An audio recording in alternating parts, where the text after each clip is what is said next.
पुढचा Aarav silver,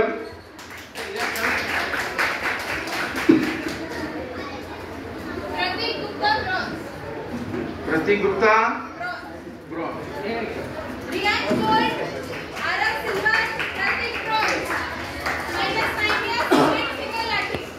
single लाठी. अभिनंदन सर्वांचं, खेळाडूंचं अभिनंदन.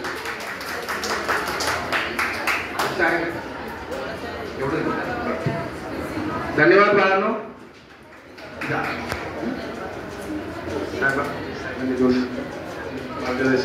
साहेबांना विनंती करतो, सर्व खेळाडूंना 2 शब्द. प्रशांत सर बसा. विकी साहेबांना मी विनंती करतो, आमच्या या छोट्या छोट्या खेळाडूंना आपण 2 शब्द मोलाचं मार्गदर्शन द्या.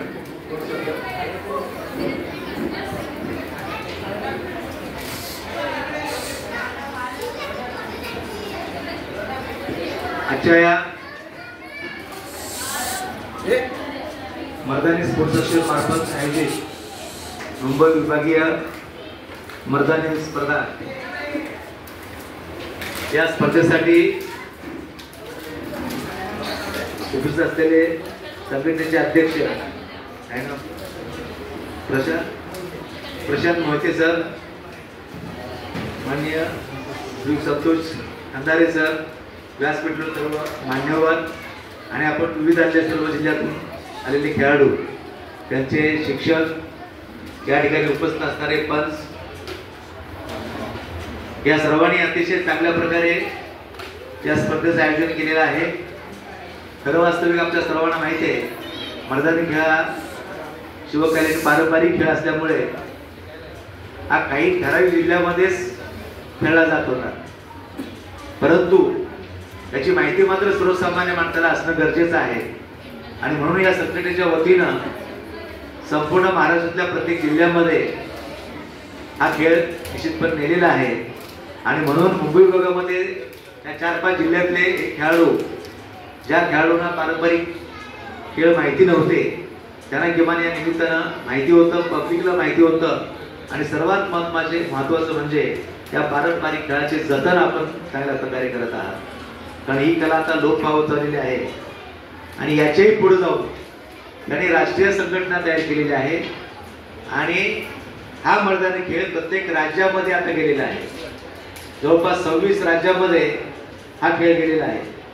की काही राज्यांना मर्दानी खेळ काय माहिती सुद्धा नव्हतं, परंतु या संघटनेच्या माध्यमातून त्यांनी एक प्रॉपर नियम केलेले आहेत आणि नियम सुद्धा ते चांगले आहेत. कारण आता मी पाहिले या ठिकाणी जेव्हा आपण स्कोरिंग करतो, ते स्कोरिंग सुद्धा 4 पंच आणि एक मध्ये सरपंच अशा प्रकारच्या पद्धतीने आपण करता. आणि त्याच्यामध्ये बऱ्याच खेळामध्ये आपण म्हणतो पार्सलिटी झाली, काही ठिकाणी त्याला जाणीवपूर्वक गुण जास्त दिले, पण इथं तसं दिसून येत नाही. इथं प्रत्येक पंच वेगवेगळ्या ठिकाणी बसतो आणि प्रत्येक पंच प्रत्येक खेळाचं ऑब्झर्वेशन, स्किलचं ऑब्झर्वेशन करून तो मार्क देतो. त्यामुळे एक चांगल्या प्रकारचा स्कोर या ठिकाणी आपल्याला प्रत्येक खेळाडूचा पाहायला मिळतो. आणि ही पद्धत अतिशय चांगली आहे. आपण मला वाटतं 2 प्रकारे या ठिकाणी आपण हा खेळ घेतो. एक पारंपरिक पद्धतीचा प्रत्यक्ष जी काही त्या काळामध्ये वापरलेली शस्त्र आहेत त्याचा वापर करून आपण घेतो. आणि दुसरा आता आपण एक फाईट स्वरूपाचा प्रकार तुम्ही सुरू केलेला आहे, तोच खेळ परंतु एक स्पोर्ट्स मर्दानी खेळ की त्याच्यामध्ये आपण कुठल्याही मुलाला कोणतीही इजा होऊ नये याची काळजी घेतलेली आहे. त्याच्यामध्ये तुम्ही तलवारी किंवा ज्या काही इक्विपमेंट्स तयार केलेले आहेत ते सुद्धा खेळाडू कसे सुरक्षित पद्धतीने खेळतील ही खबरदारी घेणं खरं वास्तविक फार महत्त्वाचं असतं आणि ते आपण घेतलेले. त्यामुळे खेळामध्ये इंजुरीज वगैरे फार कमी होतात. मी आताच त्यांना विचारलं की असे खेळ खेळताना काही मुलांना लागलेलं आहे का, काही इंजुरी झालेले आहेत का, तर त्यांनी जवळपास 3 नॅशनल आतापर्यंत घेतल्या आणि राज्यामध्ये राज्य स्पर्धा घेतल्या, परंतु कुठेही अशा प्रकारचं इंजुरी किंवा अपघात झालेला नाही असं आढळून आलेलं आहे. त्यामुळं खात्रीशीर सगळे मुलं हे खेळ खेळू शकतात. आणि आता याची सुरुवात आपण खरोखर चांगल्या पद्धतीने केलेली आहे. आज शालेय स्तरापासून या खेळाची सुरुवात झालेली आहे आणि काही दिवसामध्ये काही वर्षामध्ये तो आंतरराष्ट्रीय स्तरावर सुद्धा जाणार आहे. कारण भारताची कला ही आंतरराष्ट्रीय स्तरावर सुद्धा एक चांगली गरजेचं आहे. आणि म्हणून काही दिवसामध्येच एक आंतरराष्ट्रीय संघटना सुद्धा तयार होईल आणि ते नंतर तर पुढाकारी घेऊन करतील अशी अपेक्षा व्यक्त करायला हरकत नाही. आणि जेव्हा आंतरराष्ट्रीय स्तरावर जाईल तेव्हा तुमच्यापेक्षाही बाहेरच्या देशाचे लोक अतिशय फास्ट खेळ खेळतात. कदाचित त्यांनी ही कला आत्मसात केली की आपल्याला सुद्धा मागे टाकू शकतील अशी परिस्थिती होण्याची शक्यता नाकारता येत नाही. आणि म्हणून आपण ही आपली कला अजून चांगल्या पद्धतीनं कसं खेळता येईल आणि जास्तीत जास्त सेंटर कसे निर्माण करता येईल या ठिकाणी आपल्या महाराष्ट्रामध्ये प्रत्येक जिल्ह्यामध्ये आमचे जिल्हा क्रीडा संकुल आहेत. त्या जिल्हा क्रीडा संकुलामध्ये सुद्धा आपण एक सेंटर प्रत्येक ठिकाणी सुरू केलं तर मला वाटतं जास्तीत जास्त खेळाडू त्या जिल्हा संकुलामध्ये येत असतात, नेहमी वेगवेगळे खेळ खेळत असतात आणि त्याच्यामध्ये हा सुद्धा खेळ जर तुम्ही इंट्रोड्यूस केला तर अतिशय चांगल्या प्रकारचा हा खेळ आहे. विशेषतः महिलांच्या बाबतीमध्ये आपण म्हणतो की महिलांना स्वसंरक्षणाचे धडे दिले पाहिजे, स्वसंरक्षणाचं सेल्फ डिफेन्सचं ट्रेनिंग दिलं पाहिजे. खरं वास्तविक हे ट्रेनिंग जर त्यांना दिलं तर ते स्वसंरक्षण अतिशय चांगल्या प्रकारे करू शकतील. याच्यामध्ये अटॅक कसा करायचा, डिफेन्स कसं करायचं अनेक गोष्टी याच्यामध्ये अंतर्भूत आहेत. तेव्हा त्याचंही आपण एक वेगळं या खेळाच्या माध्यमातून आणखी काही खेळ घेऊन एक कॅप्सूल तयार केलं आणि त्याचं एक सेल्फ डिफेन्सचं ट्रेनिंग खास महिलांसाठी दिलं तर ते अतिशय चांगल्या प्रकारे सर्व ठिकाणी चालू शकेल. आणि आता तुमची संघटना शासकीय स्तरावर सुद्धा प्रयत्न करते ज्या मुलांना इयत्ता 10वी-12वी मध्ये इतर खेळांमध्ये जे ऑलिम्पिक खेळ आहेत, एशियन गेम्स मध्ये आहेत, कॉमनवेल्थ गेम्स मध्ये जे खेळ आहेत त्या खेळांना आता जी मुलं राज्य राष्ट्रीय स्तरावर जातात, प्रावीण्य मिळवतात त्यांना इयत्ता 10वी-12वी साठी 25 मार्क्स, 15 मार्क्स, 20 मार्क्स असे ग्रेस गुण दिले जातात. नापास झाले तर त्यांना ते ग्रेस गुण देऊन पास केलं जातं आणि जे पास होतात त्यांच्या मेरिटमध्ये हे ग्रेस गुण ऍड केले जातात. जवळपास 4% मेरिटच्या मुलाचं वाढलं जातं. त्याचबरोबर 5% आरक्षण आपल्या सर्वांना माहिती आहे. महाराष्ट्र शासनाने यापूर्वीच एक निर्णय घेतलेला आहे की जे खेळाडू राष्ट्रीय आंतरराष्ट्रीय स्तरावर राज्य स्तरावर मेडल घेतील अशा खेळाडूंना शासकीय सेवेमध्ये 5% आरक्षणामधून अगदी क्लास 4 ते क्लास 1 ऑफिसर पर्यंत नोकऱ्या ठेवलेल्या आहेत.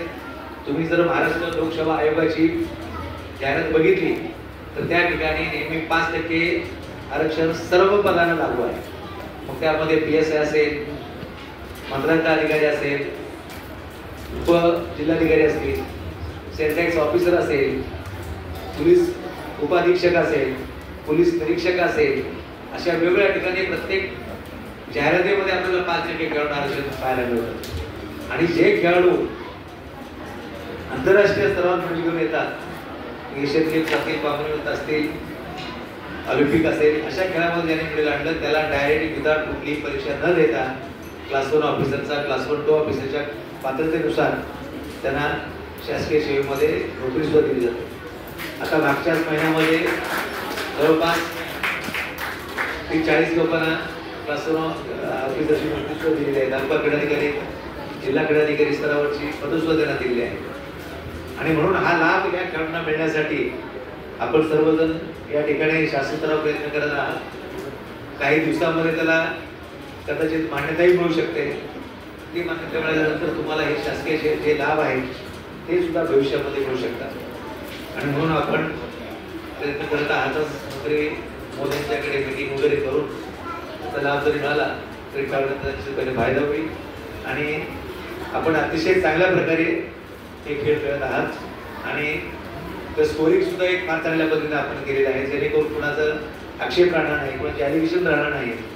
आणि हीच पद्धत सर्व ठिकाणी ठेवली तर मला वाटतं अतिशय चांगल्या प्रकारे ही स्पर्धा सुरू कळेल. या ठिकाणी जे स्किल्स तुम्ही घेतलेले आहेत त्याच्यामध्ये सुद्धा अजूनही काही सुधारणा करून अजून काही चांगले स्किल आणता येतील आणि यालाच अजून कसं मॉडिफिकेशन चांगलं करून हा फास्ट कसा अजून करता येईल याच्यावर सुद्धा विचार करता येईल. आणि पारंपरिक पद्धतीची मात्र अशी कला आहे की सतत ठेवणं फार जतन करून ठेवणं फार गरजेचं आहे. ते आपण करतात. त्याबद्दल आपल्या सर्व खेळाडूंचं, आपल्या सर्व आयोजकांचं मी मनपूर्वक अभिनंदन देतो. आणि या संघटनेची प्रगती जास्तीत जास्त होत राहो अशी अपेक्षा व्यक्त करून मला या ठिकाणी बोलवलं, आपल्याशी 2 शब्द बोलण्याची संधी दिली त्याबद्दल आपल्या सर्वांचे आभार मानून मी माझे 2 शब्द संपवतो. धन्यवाद.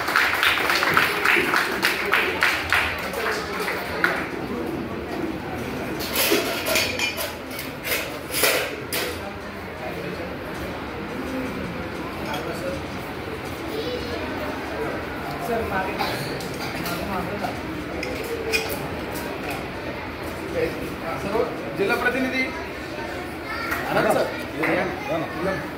सर्व जिल्हा रेफरी पण साहेब गेले या बसून पटापट या जिल्हा मॅडम